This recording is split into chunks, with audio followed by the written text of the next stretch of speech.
A Finlândia se prepara para aderir à Organização do Tratado do Atlântico Norte.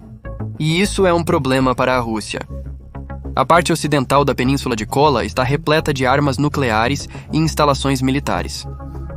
A maioria dos bombardeiros estratégicos russos são mantidos aqui, estacionados de maneira organizada, em bases aéreas ao longo deste trecho de terra. No entanto, todo esse poder de fogo, dissuasão e projeção de poder é mantido por um único corredor paralelo de estrada e ferrovia, que percorre cerca de 700 quilômetros antes de se bifurcar. Sim, se a Finlândia se juntar à Organização do Tratado do Atlântico Norte, isso transformaria o clima de segurança no norte da Europa e na região do Báltico. O corredor que atravessa a Península de Kola se transformaria em um ponto estratégico de estrangulamento. Um ataque surpresa, apoiado pela Organização do Tratado do Atlântico Norte à Rússia, poderia descarrilar as cadeias de suprimentos entre Moscou e Murmansk, como na Ucrânia. Uma companhia de especialistas poderia sabotar a infraestrutura e paralisar as capacidades nucleares da Rússia. Não há defesa contra essa vulnerabilidade. A geografia não permite isso. A península, repleta de florestas de pinheiros, é o terreno de caça perfeito para as forças especiais. A entrada da Finlândia na Organização do Tratado do Atlântico Norte essencialmente esmagaria a prontidão nuclear da Rússia, transformaria o Mar Báltico em um lago da Organização do Tratado do Atlântico Norte e levaria Moscou à falência. A ironia é que antes da guerra, os formuladores de políticas estavam pedindo a finlandização da Ucrânia. Agora eles estão pedindo a ucranização da Finlândia.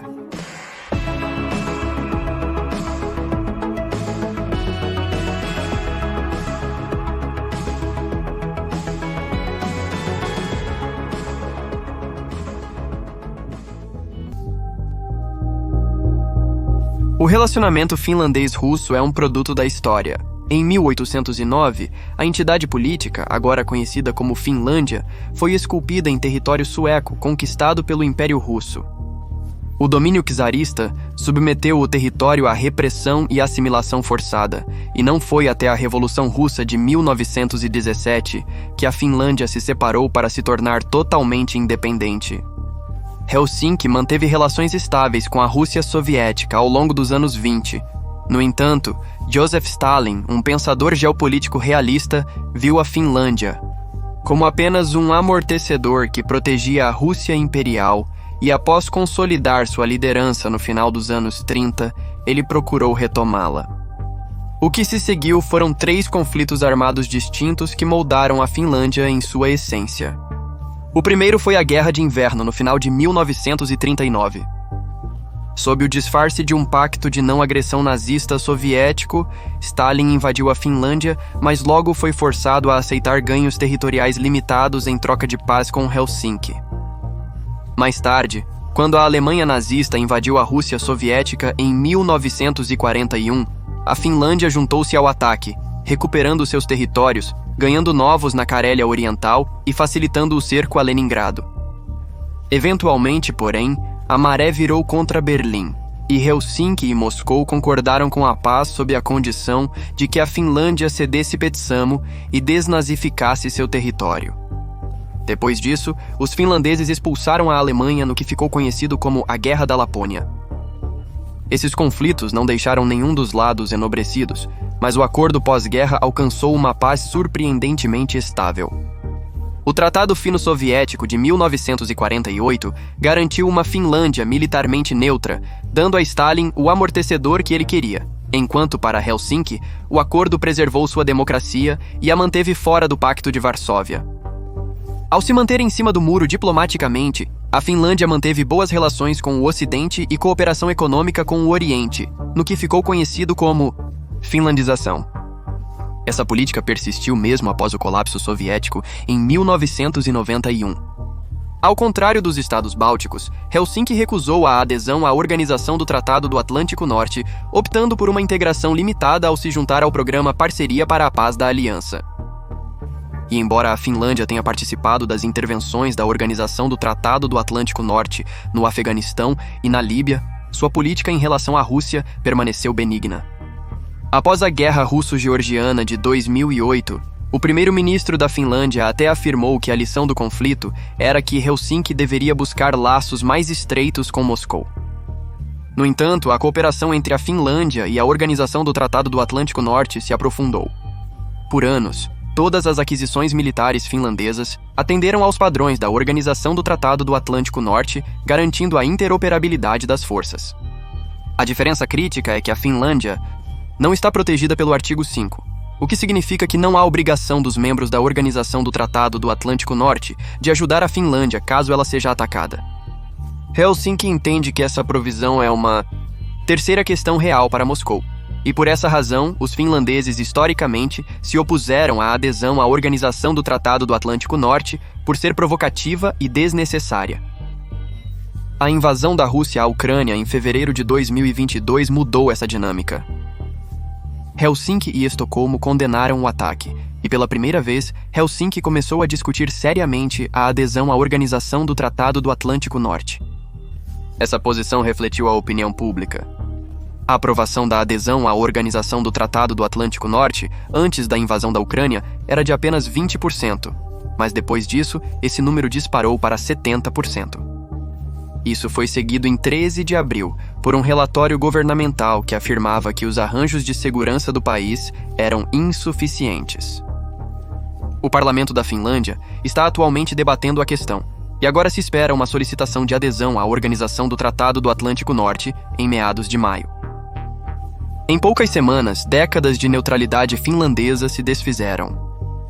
Caso Helsinki solicite a adesão à Organização do Tratado do Atlântico Norte, é provável que haja uma ascensão rápida. O período de ratificação seria perigoso, pois a Finlândia ainda não estaria sob o artigo 5. Portanto, Washington ofereceu apoio a Helsinki durante o período de transição. O chanceler alemão Olaf Scholz apoiou a medida, enquanto o ex-secretário-geral da Organização do Tratado do Atlântico Norte disse que a adesão da Finlândia poderia ser aprovada da noite para o dia na sede da aliança. Dito isto, nem todos estão entusiasmados em receber a Suécia e a Finlândia na Organização do Tratado do Atlântico Norte. Croácia, Hungria e Grécia são algumas das nações que poderiam vetar a expansão da Organização do Tratado do Atlântico Norte. Porém, o principal empecilho é a Turquia, integrante da Organização do Tratado do Atlântico Norte. Finlândia e Suécia são grandes patrocinadores do Unidades de Proteção do Povo e do Partido da União Democrática, cuja organização-mãe é o infame Partido dos Trabalhadores do Kurdistão. Centenas de milhões de dólares do dinheiro dos contribuintes finlandeses e suecos são enviados direta e indiretamente a grupos que procuram prejudicar a população da Turquia. Essa relação autodestrutiva é obra de grupos de lobby especiais dentro da Finlândia e da Suécia, mas não tem nenhum valor geopolítico para Estocolmo ou Helsinki. Sem muita dificuldade, eles poderiam abandonar a relação com o Partido dos Trabalhadores do Kurdistão e tranquilizar a Turquia. Então, algumas negociações de última hora são necessárias para se chegar a um consenso dentro da Organização do Tratado do Atlântico Norte. De qualquer forma, a maioria espera que a Finlândia seja oferecida a adesão à Organização do Tratado do Atlântico Norte antes da Conferência da Aliança em Madrid, em junho. A empolgação pela adesão da Finlândia não se deve apenas à sua proximidade com a Rússia. A Finlândia tem um grande impacto, e ao contrário de alguns membros da Organização do Tratado do Atlântico Norte, seria uma contribuidora para a aliança, não apenas uma usuária. As capacidades de inteligência do país são substanciais, e suas forças armadas são reforçadas pelo Serviço Nacional Obrigatório. Helsinki pode mobilizar 280 mil soldados e 900 mil reservistas de uma população de 5 milhões e 600 mil, tornando-o um dos maiores militares em relação ao tamanho. A Finlândia também tem mais tanques de guerra do que a Alemanha e uma força aérea de 64 F-18 armados com mísseis inteligentes fornecidos pelos Estados Unidos e com mais 64 novos jatos F-35 a serem entregues a partir de 2026. Além disso, o país possui uma marinha forte, e sua participação em outras operações da Organização do Tratado do Atlântico Norte significa que é totalmente interoperável com a aliança.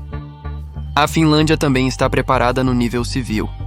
Existem mais de 5.000 abrigos antibombas em Helsinki e um extenso sistema de metrô que contém comodidades e um suprimento de comida para 2 semanas.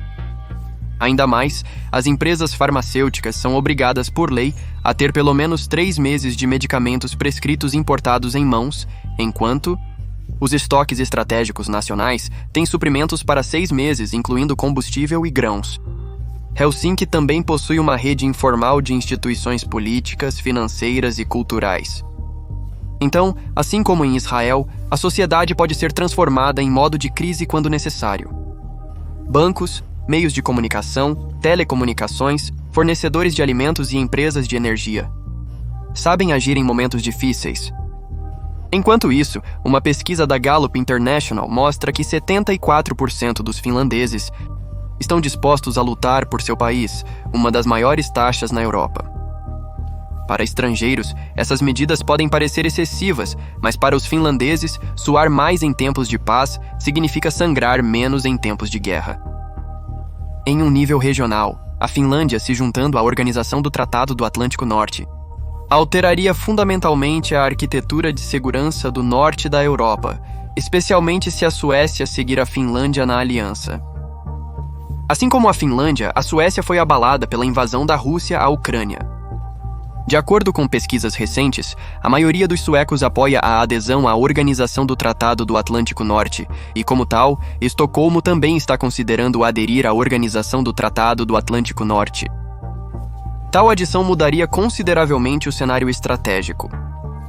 Os caças Gripen da Suécia, somados aos F-35 da Noruega, Dinamarca e Finlândia, iriam totalizar uma força de mais de 250 jatos de combate avançados, forçando os russos a ajustarem sua postura estratégica e esticarem sua dissuasão militar de maneira tênue.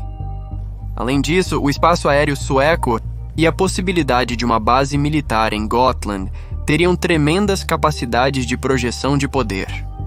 Isso reforçaria a influência da Organização do Tratado do Atlântico Norte nos países bálticos. Transformar o Mar Báltico em um lago da Organização do Tratado do Atlântico Norte também reduziria as vulnerabilidades associadas ao corredor de Suwałki e criaria uma maior integração e compartilhamento de responsabilidades entre a União Europeia e a Organização do Tratado do Atlântico Norte, permitindo que Washington finalmente voltasse sua atenção para a competição de segurança na Ásia-Pacífico. Se o Mar Báltico se transformar em um lago da Organização do Tratado do Atlântico Norte, incapacitaria a Marinha Russa sem nenhum alívio à vista. Aqui está o que está em jogo. Opera a maior frota de submarinos do mundo, mas esses submarinos dependem principalmente do Mar Báltico para uma passagem livre para o Atlântico, que é a única maneira de contornar os sonares subaquáticos americanos. Atualmente, os submarinos russos navegam fora das águas territoriais da Estônia, Letônia e Lituânia, chegando até os estreitos dinamarqueses. Se a Finlândia e a Suécia aderirem à Organização do Tratado do Atlântico Norte, a passagem para a navegação se tornaria muito estreita para os submarinos russos se moverem sem serem detectados. Como membros da Organização do Tratado do Atlântico Norte, a Finlândia e a Suécia compartilhariam todas as informações navais com os demais Estados-membros. A Organização do Tratado do Atlântico Norte seria capaz de rastrear o movimento dos submarinos russos, sem mais esconderijos. E o sigilo realmente é o principal objetivo da estratégia de submarinos. Portanto, por mais ineficaz que seja a Marinha Russa, sua prontidão para o combate seria reduzida pela metade se a Organização do Tratado do Atlântico Norte se expandisse ainda mais para a Escandinávia. Finlândia e Suécia são os elos que faltam para essa estratégia. Portanto, se eles se juntassem à Organização do Tratado do Atlântico Norte, seria um divisor de águas. E esse é exatamente o problema. Não importa o quão justificada a Finlândia possa estar em buscar a adesão à Organização do Tratado do Atlântico Norte, as consequências de antagonizar a Rússia são reais e devem ser levadas em conta. As instalações nucleares de Moscou na Península de Kola são o cerne do poder russo e da defesa de mísseis no Ártico Ocidental. A cidade fechada de Severomorsk, no Mar de Barents, forma o quartel-general da Frota do Norte da Rússia. Moscou passou a última década modernizando a base, e como as mudanças climáticas abrem novas rotas de navegação no Ártico, a instalação de Severomorsk só se tornará mais integral para a projeção de poder russo. O cosmódromo de Plesetsk, nas proximidades, também abriga sistemas de mísseis como os mísseis balísticos intercontinentais RS-20 e 4, que são capazes de entregar cargas nucleares em um alcance de 10.000 quilômetros. Falando em armas nucleares, a parte ocidental da Península de Kola é possivelmente a área mais densamente povoada do planeta. Mas fica ainda mais louco. A mesma região também possui a coleção mais extensa de bases aéreas pertencentes à Força Aérea Russa, incluindo ativos como o Tu-160 Blackjack, o Tu-122, o N Blackfire e o Tu-95 Bear. A maioria dos bombardeiros estratégicos de longo alcance está situada na região oeste da Península de Kola. Na verdade, todas as bases aéreas estão metodicamente ao longo de um único corredor vertical. Isso parece legal e tudo, mas há um problema. Toda a Península de Kola está conectada ao resto da Rússia por uma estrada e uma ferrovia, cada uma com cerca de 700 quilômetros antes de se bifurcarem. Sim, é muito imprudente. Todo esse poder de fogo, dissuasão e projeção de poder é mantido no lugar por um corredor paralelo de estrada e ferrovia. Se você achou a logística russa ruim na Ucrânia, pense de novo. O corredor que leva à Península de Kola é um ponto estratégico de estrangulamento. Se a Finlândia se juntar à organização do Tratado do Atlântico Norte, o perigo pode vir de qualquer lugar ao longo da fronteira finlandesa. O terreno na Península de Kola é densamente preenchido com florestas de pinheiros, um terreno perfeito para as forças especiais. Uma equipe de especialistas poderia sabotar a infraestrutura rodoviária e ferroviária que atravessa a Península de Kola, incapacitando a capacidade nuclear da Rússia. Como no norte da Ucrânia, quando um comboio russo de 65 quilômetros foi parado, não é necessário ocupar território para sabotar a logística. Nem mesmo o posicionamento de 1 milhão de soldados faria diferença na Península de Kola. A organização do Tratado do Atlântico Norte poderia atacar a qualquer momento ao longo da fronteira da Finlândia. A Rússia não pode se dar ao luxo de perder esta aposta. Qualquer tentativa de desafiar a dominância de Moscou na região seria interpretada como um confronto direto ao poder russo. Assim como a experiência da Noruega, provavelmente Helsinki não permitirá bases permanentes da Organização do Tratado do Atlântico Norte ou armas nucleares em seu território por medo de provocar Moscou. No entanto, o simples ato da Finlândia aderir à Organização do Tratado do Atlântico Norte mais do que dobraria a fronteira da Rússia com a aliança, impondo um pesado ônus financeiro a Moscou em um momento em que sua economia está sofrendo com as sanções. O Kremlin poderia retaliar através de guerra híbrida e ataques cibernéticos. Também poderia terminar o arrendamento da Finlândia no Canal de Saimaa, que conecta os centros industriais no Lago Saimaa com os mercados europeus. Fazer isso aumentaria os custos de exportação de madeira, papel, fertilizantes e carga finlandeses. Mas essas manobras provavelmente não impedirão Helsinki de se juntar à Organização do Tratado do Atlântico Norte. No final das contas, porém, em um cenário de conflito, a opção de recurso de Moscou seria a opção nuclear. Essa visão foi claramente expressa pelo ex-primeiro-ministro russo Dmitry Medvedev, que afirmou que a adesão da Finlândia e da Suécia à Organização do Tratado do Atlântico Norte marcaria o fim de uma região báltica livre de armas nucleares. Por enquanto, porém, a principal frente é a guerra de propaganda. Pronunciamentos oficiais têm elevado o risco de conflito, com a Finlândia sendo um potencial estopim para a Terceira Guerra Mundial. Caso as relações russo-finlandesas se deteriorem ainda mais, Putin pode buscar se apoiar na colaboração da Finlândia com a Alemanha nazista durante a Segunda Guerra Mundial. Fazendo isso, ele reforçaria sua narrativa de propaganda de que o objetivo do conflito atual é desnazificar as fronteiras da Rússia. Mas isso faria pouco para mudar a situação no terreno. No geral, a entrada da Finlândia na Organização do Tratado do Atlântico Norte mudaria fundamentalmente o cálculo geopolítico nos Bálticos. Abriria uma nova frente no confronto em curso entre a Rússia e o Ocidente, um confronto que se intensificaria caso a Suécia seguisse a Finlândia para a Organização do Tratado do Atlântico Norte. As forças da política são intransigentes.